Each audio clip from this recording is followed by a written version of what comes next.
सौनकादि ऋषियों ने पहला प्रश्न किया कि भगवान के अवतार का श्रेय किसको जाता है? सीधा उत्तर है, राक्षसों को मारने के लिए ठाकुर जी नहीं आते।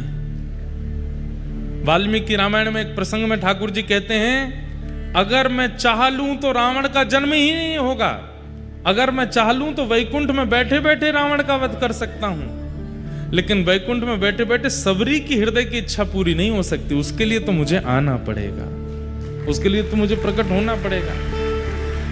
राक्षसों का वध वैकुंठ से हो सकता है, लेकिन भक्तों की मनवांछित इच्छा वो वैकुंठ से पूरी नहीं होगी, इसलिए भक्तों के लिए ठाकुर जी आते हैं। पहले प्रश्न का उत्तर,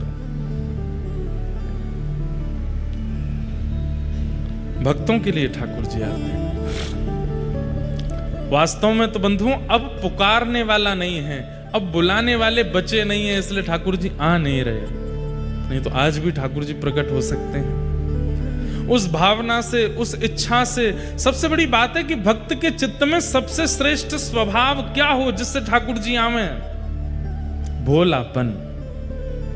हम लोग भोले नहीं हैं, हम लोग सरल नहीं है, सहज नहीं है, इसलिए ठाकुर जी आते नहीं है।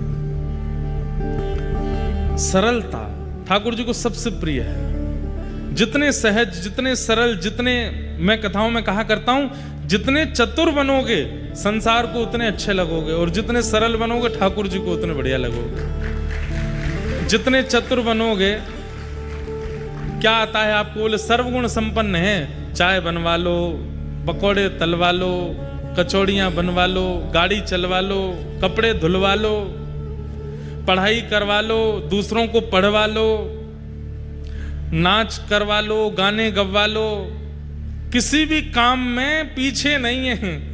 ऐसे लोग संसार को बहुत प्रिय होते हैं। लेकिन एक गुण है अंदर, पर वो एक गुण भी केवल ठाकुर जी के लिए, तो ठाकुर जी को बहुत प्रिय है, ठाकुर जी को अति प्रिय है। सीधी बात, जो सरल है, सहज है, सीधा है, ठाकुर जी को बहुत अच्छा लगता है।